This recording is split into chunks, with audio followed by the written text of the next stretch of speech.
अवर English grammar class.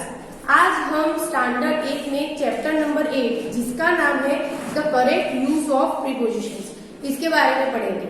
तो सबसे पहले तो मैं आपको ये बता देना चाहती हूँ कि प्रीपोजिशन आपको पता है, क्योंकि बहुत बार हमने पढ़ा है, 7th में भी आए थे।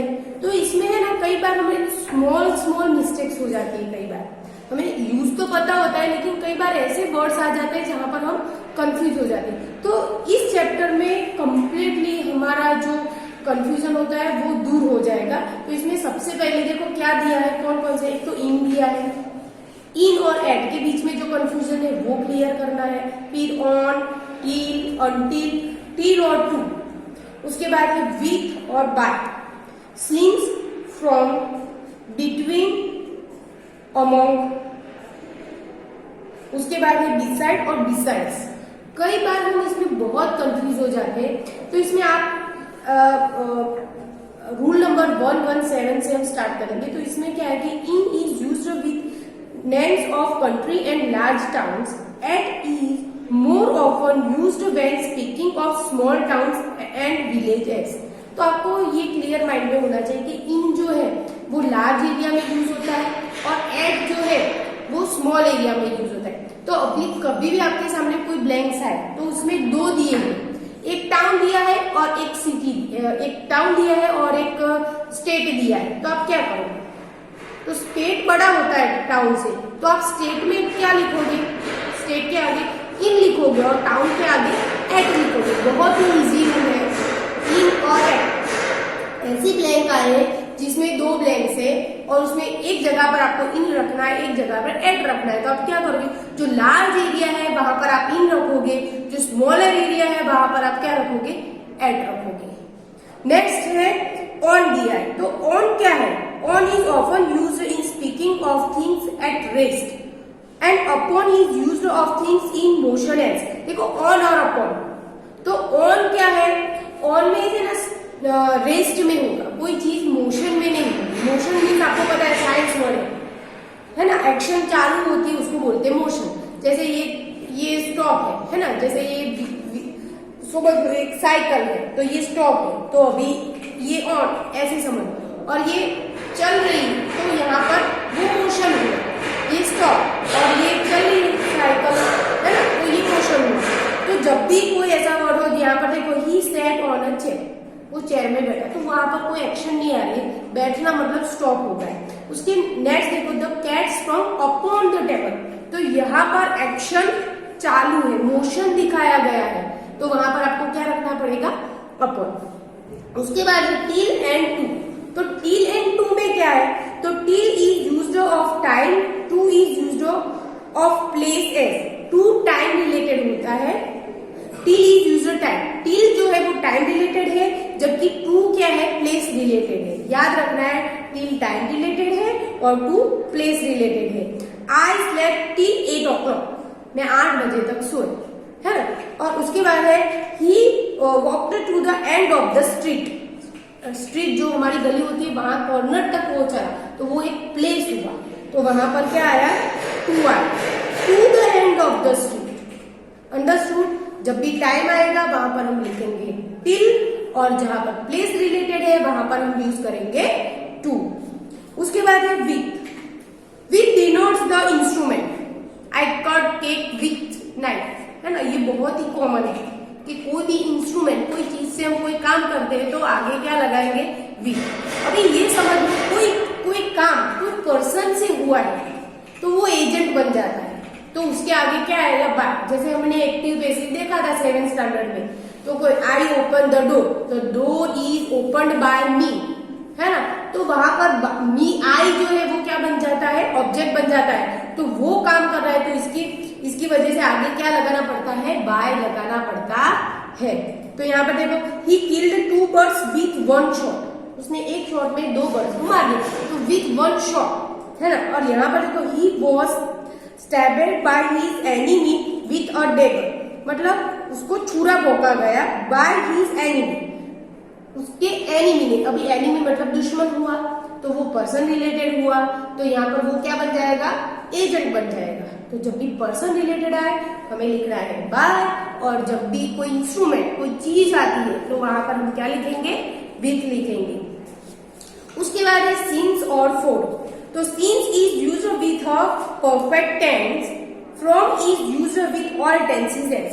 तो यहाँ पर क्लियर हमें होना है कि हम सिंस कब यूज करेंगे, वहां परफेक्ट टेंस होना चाहिए। अभी परफेक्ट टेंस मतलब क्या, परफेक्ट टेंस मतलब simple present, sorry perfect present tense, understood. और फॉर है फ्रॉम, तो वो सब में आएगा।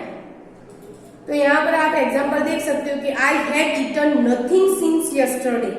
तो हैव ईटन है वो क्या है, परफेक्ट टेंस है, प्रेजेंट परफेक्ट टेंस है। उसके बाद देखो he has been ill since Monday last.